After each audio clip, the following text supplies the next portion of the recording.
Good morning, everyone. Unfortunately, we no longer have access to Renekton, which is too bad because it is now preseason week 2 for your free champion rotation. However, this week isn't all bad. Even just the first champion on the list, Malphite. Really good. If you play low level ranked, I don't know what it's like in high level ranked, but in bronze, silver, Malphite is like a 99 picker ban, a 99% picker ban. He is banned almost every game. His ult is game changing. It just Malphite's really good. His passive, which is basically he gets a shield every 10 seconds if he's not attacked, or 15 seconds. He's really good. Really good jungle, good support. I've even seen him play top. Yeah, he's very versatile. And then we have Sivir, who with a couple recent reworks is very strong. Uh, Very quick wave clear with her Q. Just a solid ADC. She used to be terrible, and now she's really viable.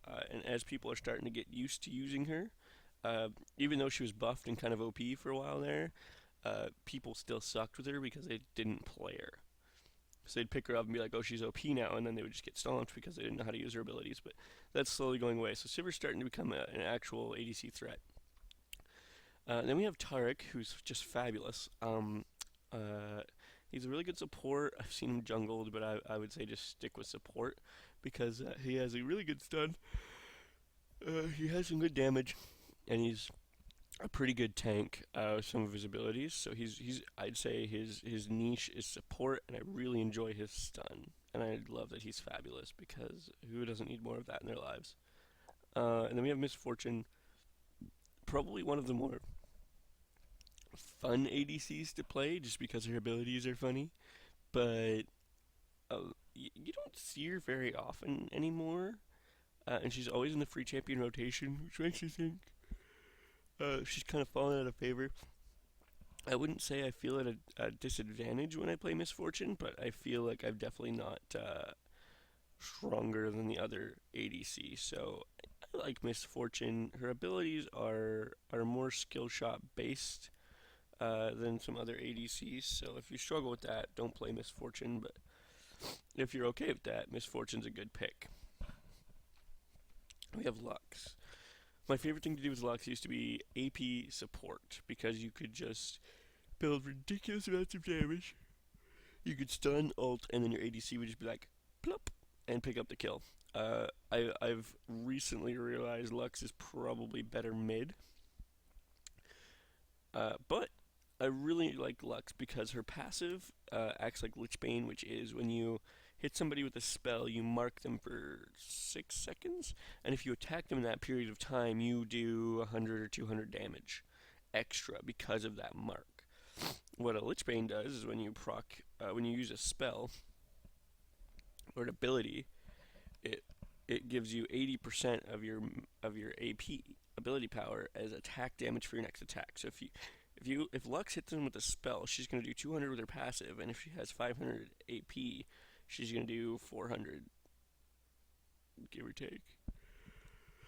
So you get 600 attack damage on your next attack, which gets out of hand, especially since some of her spells have really short cooldowns. And she has a really good stun. Her ult is it's not global, but it has a really good range and it does a lot of damage.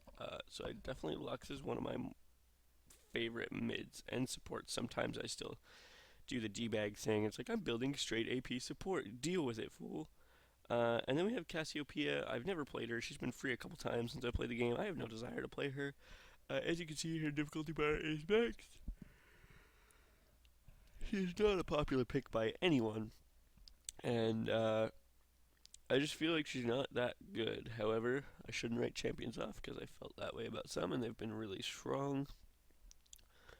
So I need to pick up Cassiopeia, and that's all I have to say this week because I need to pick her up and play her this week sometime. Wukong, I hate playing against Wukong. He's a massive pain. His mobility, his friggin' reflections and crap, oh, they drive me nuts. I find he's definitely snowball dependent. If he loses his lane, he is worthless for the rest of the game. He will just get sniped and killed every time he shows his face. But if he can win his lane, he can be very scary. which is the case with most people, but Wukong gets really tanky and some decent damage output.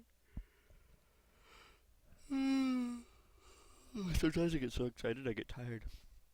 Just kidding. And then we have Talon. Talon's difficult to play, I would say.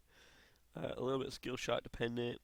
He can be really strong. I've had my butt kicked by Talon, but I've also seen a lot more bad Talons than good. So I'd pick him up and see how you do. I think he definitely has the skill set that if you're a good player, you could have an advantage playing Talon over some other people.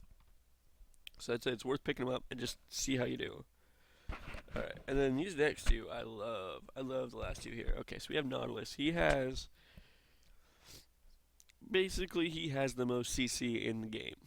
If I remember correctly, his passive is CC, his Q is CC, his ult is CC, and his W or his E, I can't remember which one. He only has one ability that's not CC. I mean, his basic attack CC 1 in 12 times or something. So Nautilus has a lot of CC, which makes him a monster to deal with. If he's the support and he decides to lock you down, they're going to get a good 10 seconds. Right, between you running away and him CCing you different times.